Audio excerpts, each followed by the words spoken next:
বাসমুরার মধ্যে যখন রাখলো, আমার পুলিশের বডিগার্ডরা আমার চতুর্পাশ দিয়া ঘুরতেছিল স্যারকে নিরাপত্তা দেওয়ার জন্য। গো হুজুর, হুজুর,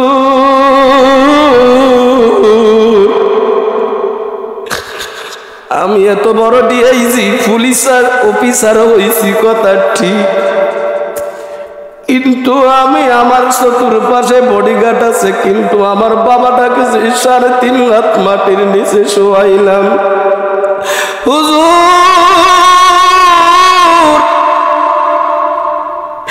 আমি চিন্তা করে দেখলাম আমি তো আমার বাবার জন্য সূরা ফাতিহাটা ঠিক মতো সহি করে, সূরা ইখলাসটা সহি করে শুদ্ধ করে বলতে পারলাম না। আল্লাহ তাআলা পবিত্র কোরআনের মধ্যে না বলেছে, অখফিদ লাহুমা জানাহাজ্জুল লিমিনার রাহমাতি ওয়া কুর রাব্বির হামহুমা কামা রাব্বায়ানি সগীরা। হুজুর, আমার বাবার পাশে আমি দাঁড়া অনেকক্ষণ ইচ্ছা মতন আমার গার্ড গুলারে সিকিউরিটি গুলারে সরাইয়া দিয়া কান্দি, আর আমি আমার আল্লাহর ডাক দিয়া কই, আল্লাহ,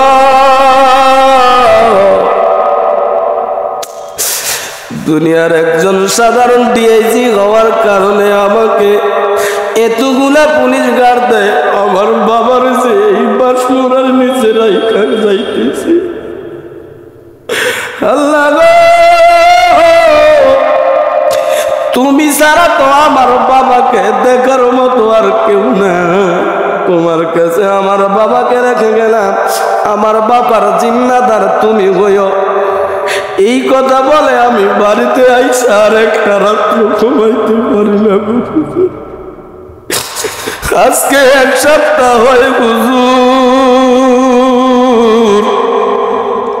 আমি অনেক চিন্তা ভাবনা করে দেখলাম আমার ছেলেটা আমি প্রফেসর বানাইতে পারবো, আমার টাকার অভাব নাই, অর্থের অভাবও নাই, ম্যাজিস্ট্রেট বানাইতে পারবো, জজ ব্যারিস্টার উকিল বানাইতে পারবো, কিন্তু আমি ডিআইজি হয়েছি কথা ঠিক, আমার বাবার কবরের পাশে দাঁড়াই আমি ঠিক মতো কবর জিয়ারতের দোয়াটাও ঠিক মতো করতে পারি নাই। হুজুর, আমি যদি আমার এই ছেলেটারে একজন কোরআনে হাফেজ বানাইতে পারি, আমি শুনছি হুজুরেরা ওয়াজের মধ্যে জুমার খুতবার মধ্যে বলে যে যদি কোনো সন্তান মা বাবার পাশে দাঁড়াইয়া বলে, সকলে পড়েন রব্বিল হামহুমা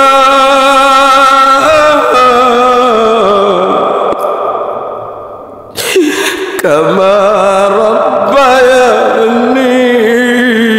সগীরা।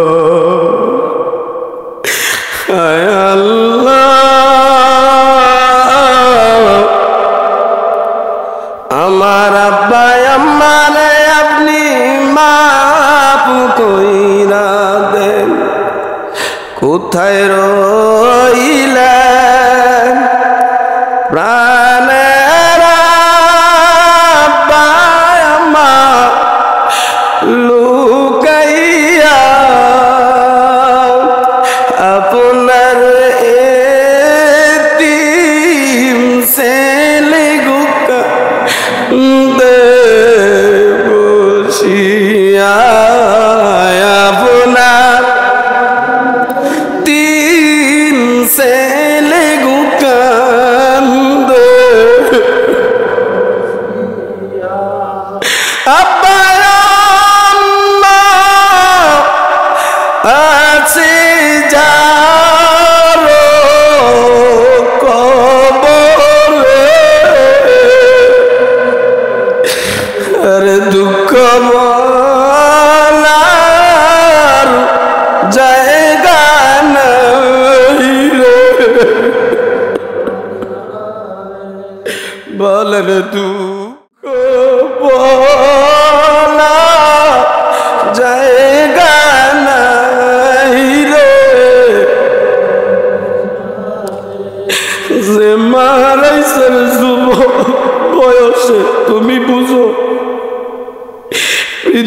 সবাই সব ডাক ডাইকা তৃপ্তি মিটে, কিন্তু মারে যদি একটা বার মা কয়া ডাক দেয়, মায় বলে রাত্রিবেলা মাহফিল করে যখন বাড়িতে যায়, বিবি ঘুমায়া থাকে, সন্তান ঘুমায়া থাকে, ভাই বোনেরা ঘুমায়া থাকে। আমার সাথে অনেক দিনেই বাস্তব ঘটনাটা ঘটছে।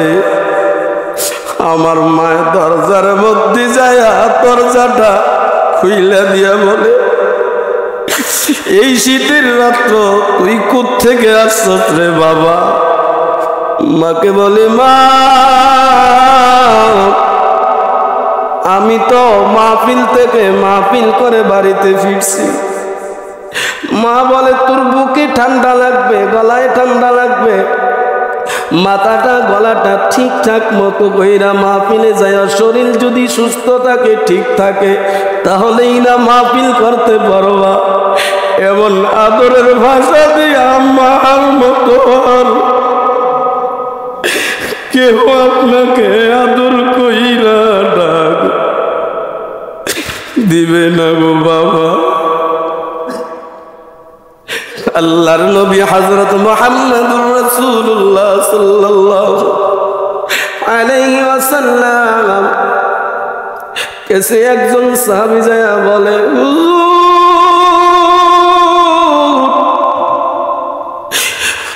আমার বাবা আমাকে সম্পদ থেকে বঞ্চিত করছে, বাড়ি থেকে আমাকে তাড়াইয়া দিছে। আমার নবীজি ছেলেটার কথা বলে চুপ রইলেন, কিছু বললেন না।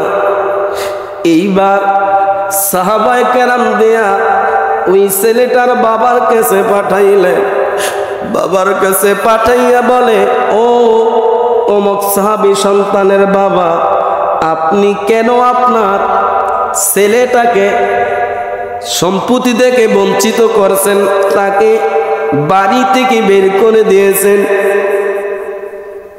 এইবার বলতেছে, আমার এই ঘটনাগুলো যদি আপনারা শুনেন সহ্য করতে পারবেন না। এইবার যখন দুইজন সাহাবীকে ঘরের ভিতরে ঢুকাইয়া দরজাটা লাগাইয়া বাবা এইবার ডাক দেয়া বলে, ও সাহাবীরা রে,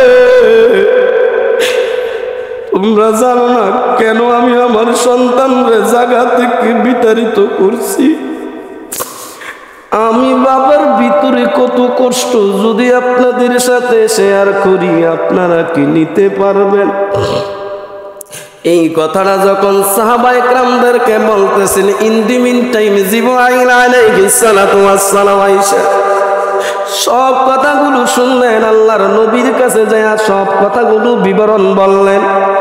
কি কথাগুলো? এইবার ওই সাহাবী ডেকে বলে, হুজুর তৎকালীন সময় চলাফেরা খাওয়া দাওয়ার খুব কষ্ট ছিল। আমি বনের মধ্যে যাইয়া কাঠ কাইটা আইসা, তার 5 জন বোন ছিল, 5 জন বোনের পরে আমার এই ছেলেটা হইছে। ছেলেটা হওয়ার পরে হুজুর আমি মনে করছি আমার সমস্ত পৃথিবীর সুখ বুঝি আমার এই সন্তানের মাধ্যমে আমি পাইয়া গেলাম।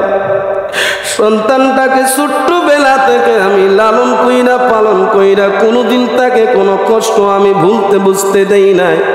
লেখাপড়া করাইলাম, সুশিক্ষায় উচ্চ শিক্ষিত করালাম। ও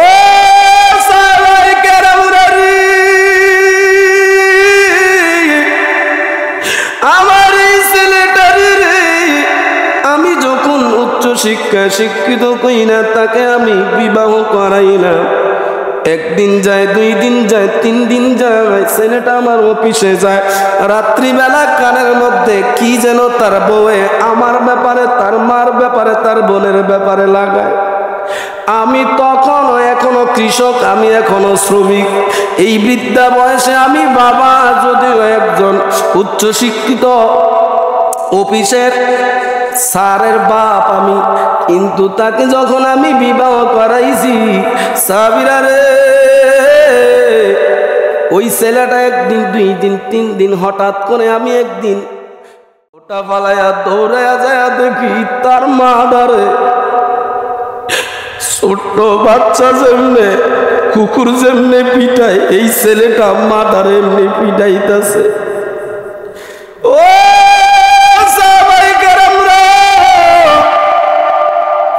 আমি যাইয়া যখন তারে বললাম রে কি করস রে সন্তান, কি করস রে ছেলে, যেই মা তোরে বুকে লইয়া পেটে লইয়া তুই যখন 1-1.5 মাস তোর মায় বমি করতে করতে মনে হয় নারী বুড়ি বাড়িয়া যাইতো, রক্ত বাইর হইয়া যাইত। এরে সন্তান, তুই তোর মা 10 মাস 10 দিন গর্ভে ধারণ করেছি, তুই তোর মায়ের কলিজার ভিতরে 4,500 লাত্তি মারছ। 4,500 লাত্তির বিজ্ঞানীরা বলে একটা লাত্তিও যদি বাবার কলিজা দিত বাবা সঙ্গে সঙ্গে মারা যাইত। ও হুজুর, আমার সন্তানটা যখন 7 মাস গর্ভে ওই 9 ইঞ্চি থেকে যখন 10 ইঞ্চি 11 ইঞ্চি বেড়ে বড় হয়ে যায়, আমার জরায়ুটা হচ্ছে 9 ইঞ্চি। ওই 2 ইঞ্চি বাড়তি দিয়া যখন আমার ছেলেটা কলিজা বরাবর আমাকে লাথি দেয়, আমি এমন জোরে একটা চিৎকার দিয়েছি,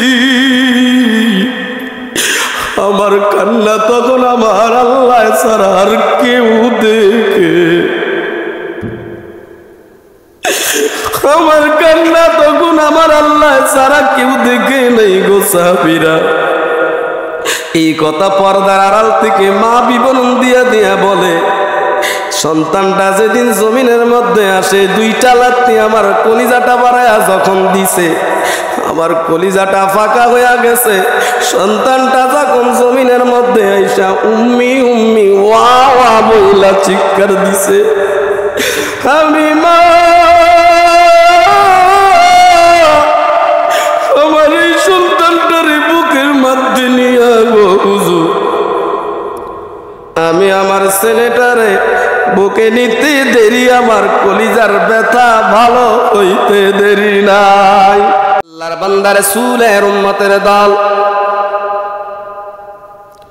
আপনি যদি দুনিয়ার জমিনে ভালোভাবে চলতে চান, আপনার নফসকে যদি আপনি ভালোভাবে চালানোর জন্য যদি আপনি মনের এক্সপিরিয়েন্স নিয়া, মনের উৎসাহী, মনের ভাষণা নিয়া, মনের ভাবনা নিয়া আপনার কাজগুলি আপনি আগায়া যান, আল্লাহ তাআলা বলেন বান্দা তোমার সকল কাজের জন্য বরকত আমি আল্লাহ তাআলা দিয়ে দেব। তোমার উদ্দেশ্য যদি ভালো হয় আর ওই উদ্দেশ্য অনুযায়ী আমি আল্লাহ তাআলা তোমাকে ফলাফল দেব। মুসলমান বন্ধুরা রে, আমার বাবারা,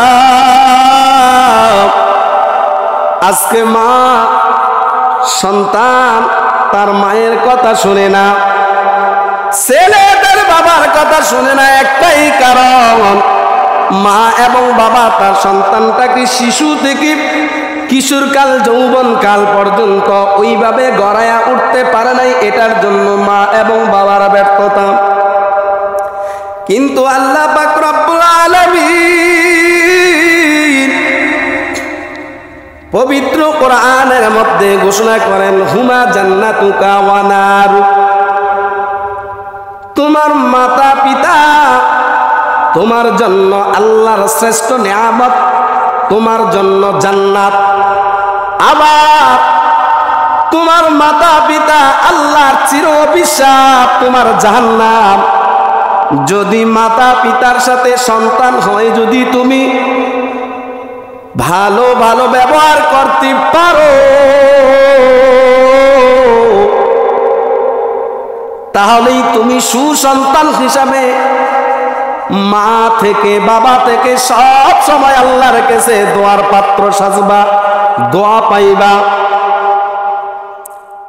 আল্লাহ পাক রব্বুল আলামিন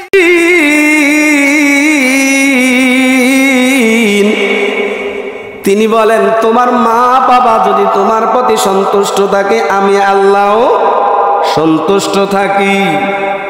রিদাল ওয়ালিদার রাব্বি ফি রিদাল ওয়ালিদাইন ওয়া সাখাতুর রাব্বি ফি সাখাতুল ওয়ালিদাইন। তোমার মা পিতা, তোমার মাতা, তোমার পিতা যদি তোমার প্রতি যদি তোমার মাতা পিতা প্রতি যদি তোমার প্রতি সন্তুষ্ট থাকে, আমি আল্লাহও তোমার প্রতি সন্তুষ্ট থাকি। আর তোমার মাতা পিতা যদি তোমার প্রতি অসন্তুষ্ট থাকে, আমি আল্লাহও তোমার প্রতি ক্রোধ রাগান্বিত সুর রাগান্বিত ভাষা ব্যবহার করি। তাহলে এতে কোরআনের আয়াত হাদিসের বর্ণনা দ্বারা কি বোঝা যায়? কখনো মার সাথে বাবার সাথে সন্তান হইয়া বেয়াদবি করা যাবে না। মা হচ্ছে আপনার জন্য জান্নাত, আর মা হচ্ছে আপনার জন্য জাহান্নাম। যদি মায়ের মনে আঘাত যায়, ওই মা যদি আল্লাহর কাছে বড় একটা নিঃশ্বাস ছাড়ে,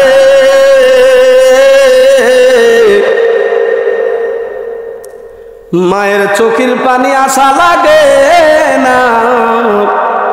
চোখের পানি আসার আগে আগে ওই সন্তান ধ্বংস হয়ে যায়, বিপদগামী হয়ে যায়।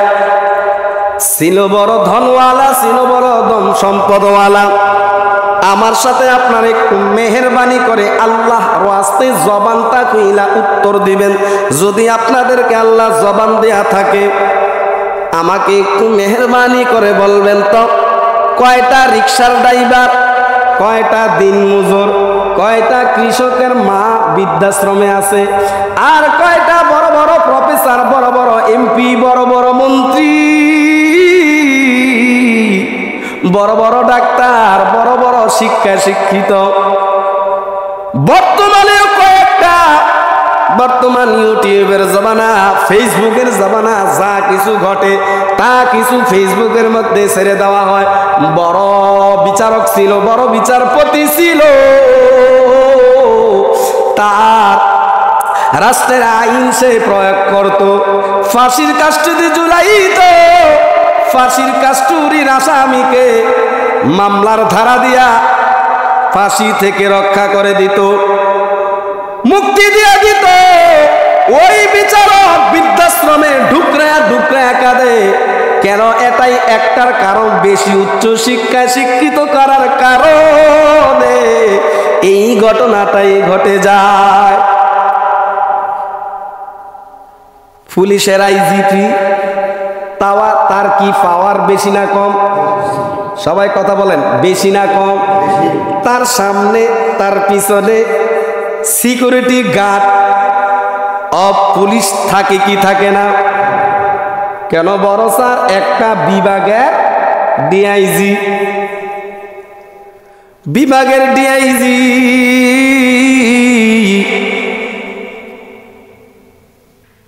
হঠাৎ করে আল্লাহর বান্দা এক হুজুরের বাড়িতে নিয়ে উঠলেন। নিয়ে ওঠার পরে এইবার বলে, হুজুর, আমি আপনার কাছে আমার এই ছোট্ট বাচ্চাটাকে নিয়ে আসছি হুজুর। আমার মনে বড় আশা, আমার মনে বড় আশা, আমি আমার এই ছেলেটাকে একটা হাফেজে কোরআন বানাবো। হুজুর বলে, ভাই আপনি আপনার সাথে কিছুক্ষণ পর কথা বলতেছি। আল্লাহর বান্দা, দামি নামি সম্মানী ব্যক্তি, আলেম, তার সব কাজ ছেড়ে ওই আল্লাহর বান্দা ডিআইজিকে সময় দেওয়ার জন্য পার্সোনালি একটা রুমের ভিতরে নিয়ে গেলেন। রুমের ভিতরে নিয়ে যাওয়ার পরে গো, কি ঘটনাটা ঘটলো, পুলিশ এবার হুজুরকে ডাক দিয়ে বলে, হুজুর,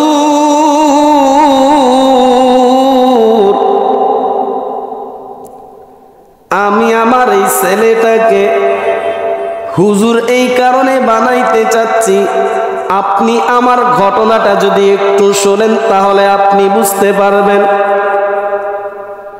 হুজুরের কাছে যখন ঘটনাটা বলল গো, ঘটনাটা বলার পরে হুজুর এইবার বললেন, আপনি আপনার ঘটনার বিস্তারিত আপনি আমাকে খুলে বলেন। এইবার ডিআইজি হুজুরের হাতটা বাড়াইয়া দইরা চোখের পানি ছেড়ে ছেড়ে ছেড়ে ছেড়ে বলে, হুজুর, আমার ছোট্ট বেলা থেকে আমার মা আমার বাবা আমাকে অনেক কষ্ট কইরা লালন করছে, পালন করছে। আমি যদি রাত্রে না খাইতাম, আমার মা আমার বাবা ততক্ষণ পর্যন্ত শান্তিতে থাকতে পারতো না, খাইতে পারতো না। হুজুর গো, আমার আজকের এই অবদান, আজকে আমি ডিআইজি অফিসার হওয়া, আমার বাবা পাথরে রোদে পুড়ে মেঘে ভিজে অক্লান্ত পরিশ্রম করেছে, আমি একজন গরিবের সন্তান। হুজুর,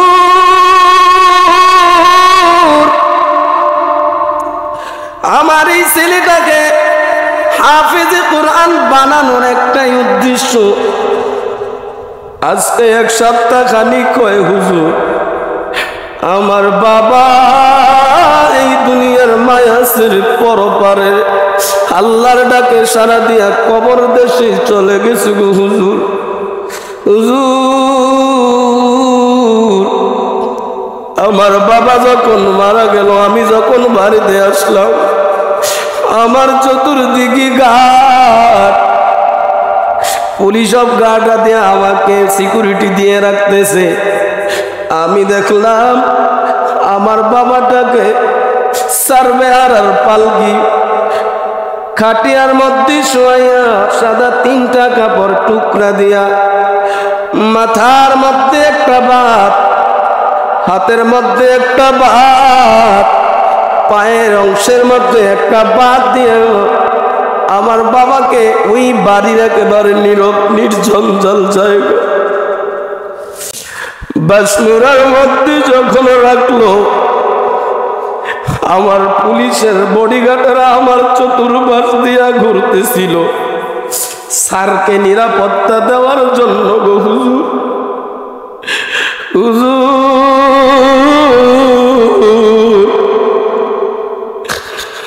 আমি এত বড় ডিআইজি পুলিশ অফিসার হয়েছি কথা ঠিক, কিন্তু আমি আমার চতুর্পাশে বডিগার্ড আছে, কিন্তু আমার বাবাটাকে 3.5 লাখ মাটির নিচে শোয়াইলাম। হুজুর,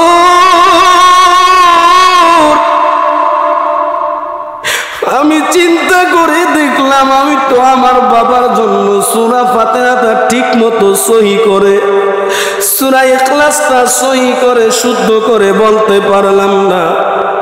আল্লাহ তাআলা পবিত্র কোরআনের মধ্যে না বলেছে, অখফিদ লাহুমা জানাম হাজ্জুল লিমিনার রাহমাতি ওয়া কুর রাব্বির হামহুমা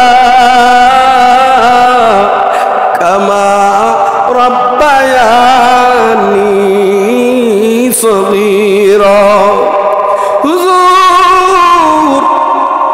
আমার বাবার পাশে আমি দাঁড়ায়া অনেকক্ষণ ইচ্ছা মতন আমার গার্ড গুলারে সিকিউরিটি গুলারে সরাইয়া দিয়া কান্দি, আর আমি আমার আল্লাহর ডাক দিয়া কই, আল্লাহ,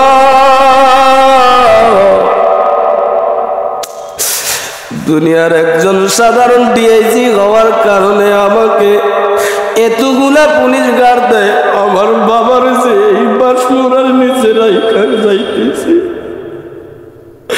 আল্লাহ গো, তুমি ছাড়া তো আমার বাবাকে দেখার মতো আর কেউ না, তোমার কাছে আমার বাবাকে রেখে গেলাম, আমার বাবার জিম্মাদার তুমি হইও। এই কথা বলে আমি বাড়িতে আইসা আর একটা রাত্র ঘুমাইতে পারি না। আজকে 1 সপ্তাহ হয় হুজুর, আমি অনেক চিন্তা ভাবনা করে দেখলাম আমার ছেলেটা আমি প্রফেসর বানাইতে পারবো, আমার টাকার অভাব নাই, অর্থের অভাবও নাই, ম্যাজিস্ট্রেট বানাইতে পারবো, জজ ব্যারিস্টার উকিল বানাইতে পারবো, কিন্তু আমি ডিআইজি হয়েছি কথা ঠিক, আমার বাবার কবরের পাশে দাঁড়াই আমি ঠিক মতো কবর জিয়ারতের দোয়াটাও ঠিক মতো করতে পারি নাই গো হুজুর। আমি যদি আমার এই ছেলেটারে একজন কোরআনে হাফেজ বানাইতে পারি, আমি শুনছি হুজুরেরা ওয়াজের মধ্যে জুমার খুতবার মধ্যে বলে যে যদি কোনো সন্তান মা বাবার পাশে দাঁড়াইয়া বলে, সকলে পড়েন রব্বিল আমহুমা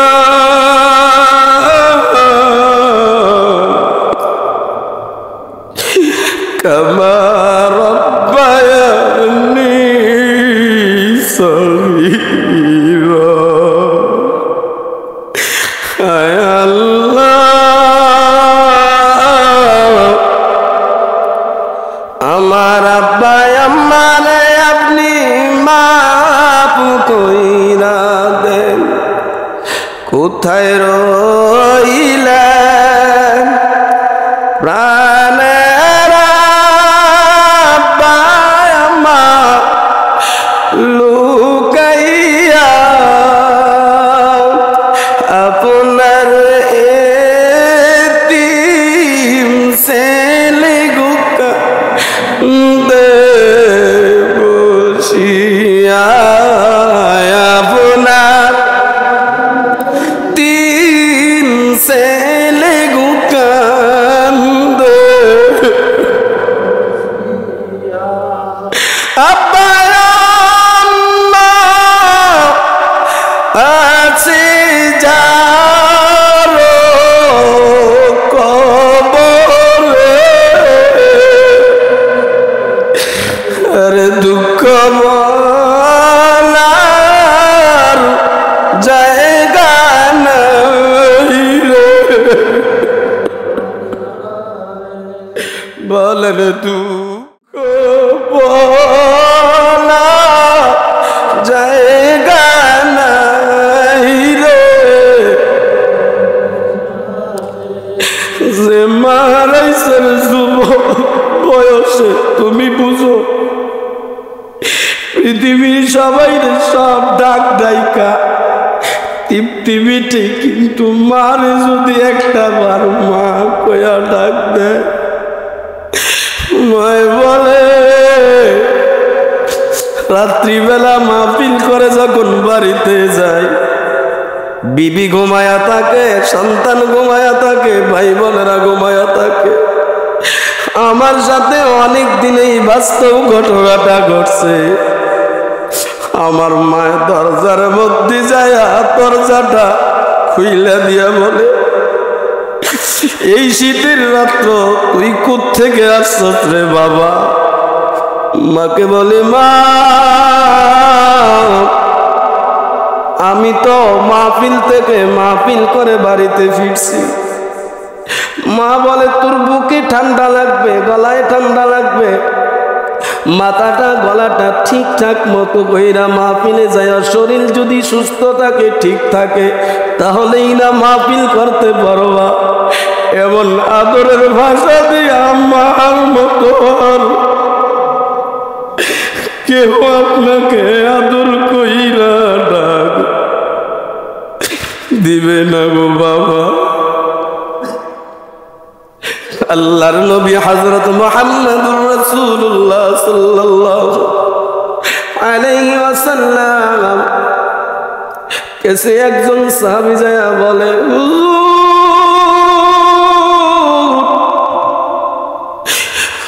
আমার বাবা আমাকে সম্পদ থেকে বঞ্চিত করছে, বাড়ি থেকে আমাকে তাড়াইয়া দিছে।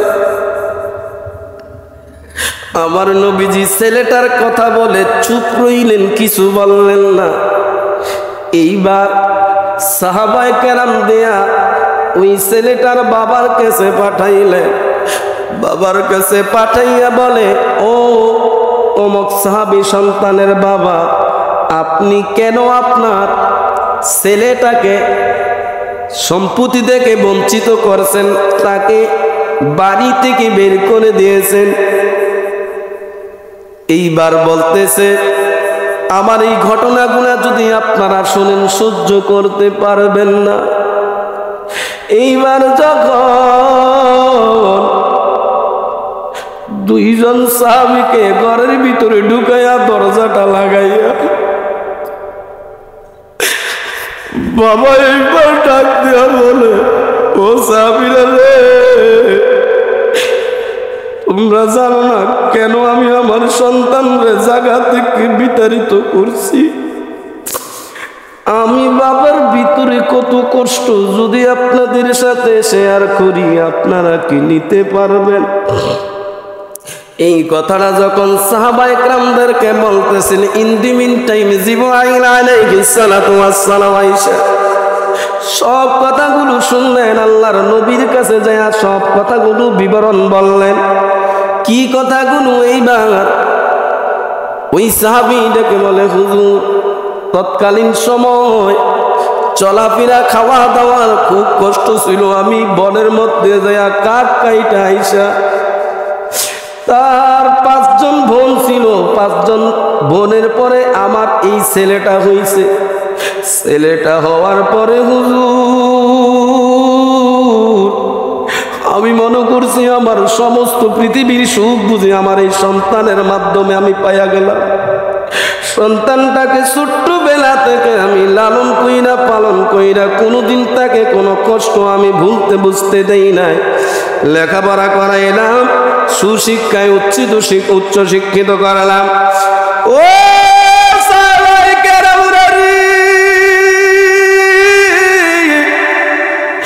আমার এই ছেলেটারে আমি যখন উচ্চ শিক্ষায় শিক্ষিত কইরা তাকে আমি বিবাহ করাইলাম, 1 দিন যায়, 2 দিন যায়, 3 দিন যায়, ছেলেটা আমার অফিসে যায়।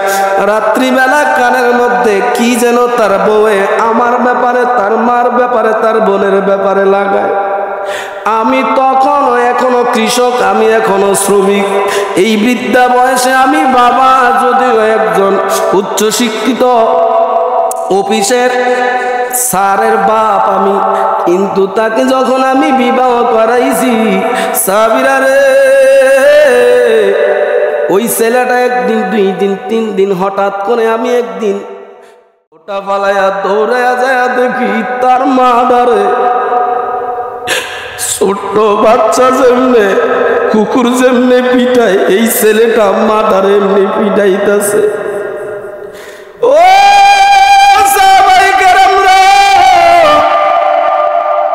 আমি যাইয়া যখন তারে বললাম, রে কি করস রে সন্তান, কি করস রে ছেলে?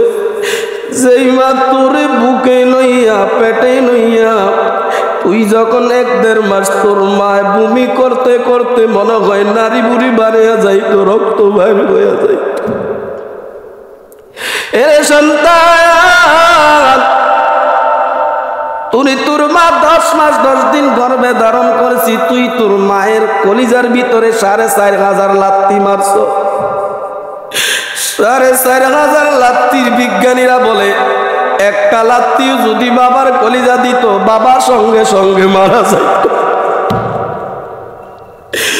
ও হুজুর, আমার সন্তানটা যখন 7 মাস গর্ভে ওই 9 ইঞ্চি থেকে যখন 10 ইঞ্চি 11 ইঞ্চি বেড়ে বড় হয়ে যায়, আমার জরায়ুটা হচ্ছে 9 ইঞ্চি। ওই 2 ইঞ্চি বাড়তি দিয়া যখন আমার ছেলেটা কলিজা বরাবর আমাকে লাথি দেয়, আমি এমন জোরে একটা চিৎকার দিয়েছি,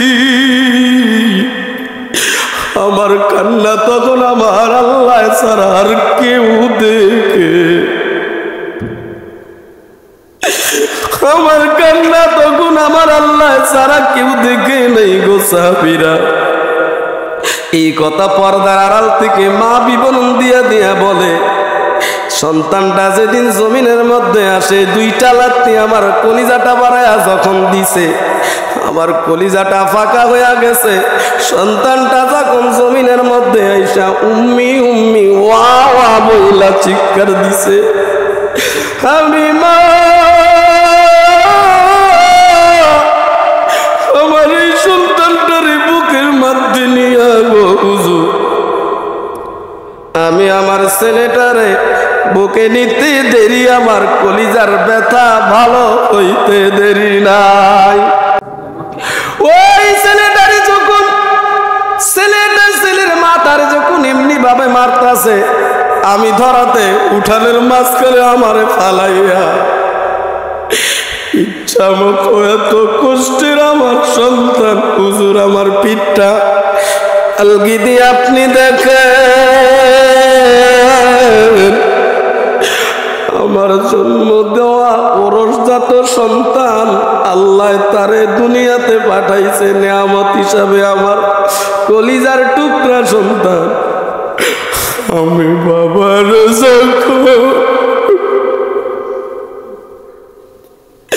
আমি বাবারে যখন মারছি কলিজাটা বানাইতে পারি নাই, বলছি তোর মতো সন্তান আমার আজ থেকে দরকার নাই, যা যা তুই আমার বাড়ি থেকে বের হয়ে যা। হুজুর আমার বর্ণনাগুলো আপনি শুনতে পারছেন আল্লাহর নবীর কাছে যা, এইবার আপনারা বলতে পারেন বাবা কেউ নিয়ে যায় যখন ঘটনাগুলো বলেও না, জিবরাইল যায় আমার নবীরে জানাইছে, আমার নবী দুইটা চোখের পানি চাইরা চাইরা চাইরা বলে রে কি করলি কি করলি সন্তান, তোর মা তোর বাবা তোর জন্য কত পরিশ্রম করছে, কত কিছু জীবনে পরিত্যাগ করছে, জীবনে ভালো কোনো খাবারও খায় নাই, ভালো কোনো কাপড় চোপড়ও পরে নাই, তোকে সবসময় সাজসজ্জায় সজ্জিত রাখছে, ভালো কাপড় চোপড় ওষুধ বিষুধ দিয়া তোরে লালন করছে পালন করছে। আমি নবীর কাছে আইসা বিচার দাও, তোমার বিচার আল্লাহ ছাড়া আর তোমার বাবা ছাড়া আর কেউ মাফ করতে পারবে না, ঠিক কিনা?